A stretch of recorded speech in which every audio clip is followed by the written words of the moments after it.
राधा कृष्णा रास लीला की कहानी। वृंदावन की पावन भूमि पर शरद पूर्णिमा की एक सुंदर रात थी।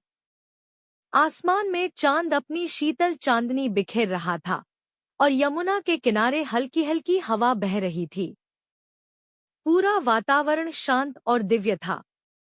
उसी समय श्री कृष्ण ने अपनी मधुर बांसुरी बजानी शुरू की। उनकी बांसुरी की धुन इतनी मोहक थी कि वृंदावन की सभी गोपियां अपने अपने घरों से सब कुछ छोड़कर उस धुन की ओर खिंची चली आईं। जब गोपियां वहां पहुंचीं, तो उन्होंने देखा कि श्री कृष्ण मुस्कुरा रहे हैं। कृष्ण ने उनसे कहा, हे गोपियों, इस समय घर छोड़कर आना उचित नहीं है। तुम्हें अपने परिवार के पास लौट जाना चाहिए। लेकिन गोपियों ने प्रेम से उत्तर दिया, हे कान्हा, हमारा मन अब आपके बिना कहीं नहीं लगता। हम आपके प्रेम में बंध चुकी हैं। गोपियों का सच्चा प्रेम देखकर श्री कृष्ण प्रसन्न हुए और उन्होंने रास लीला आरंभ की। उन्होंने अपनी दिव्य शक्ति से अपने अनेक रूप बना लिए, ताकि हर गोपी को लगे कि कृष्ण केवल उसके साथ हैं। चारों ओर नृत्य, संगीत और आनंद का वातावरण बन गया। गोपियां और कृष्ण मिलकर प्रेम और भक्ति का अद्भुत उत्सव मना रहे थे। इस रास लीला में राधा का स्थान सबसे विशेष था।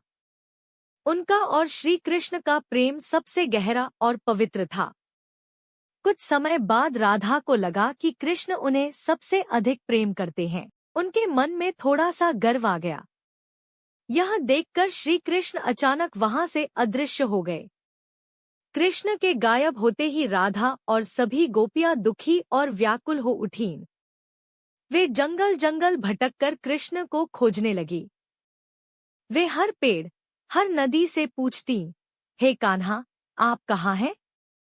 उनकी आंखों में आंसू थे और दिल में केवल कृष्ण का नाम। वे उनके बिना एक पल भी नहीं रह पा रही थी। गोपियों का सच्चा प्रेम और समर्पण देखकर अंत में श्री कृष्ण फिर प्रकट हुए। उन्हें देखकर सभी गोपियां और राधा अत्यंत प्रसन्न हो गईं।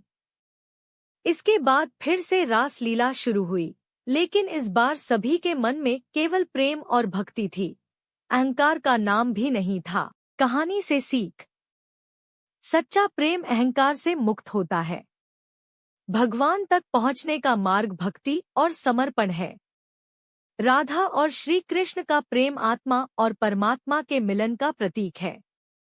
कहानी अच्छी लगी तो लाइक करें और चैनल को सब्सक्राइब करना ना भूलें, साथ ही बेल आइकॉन को भी दबाएं।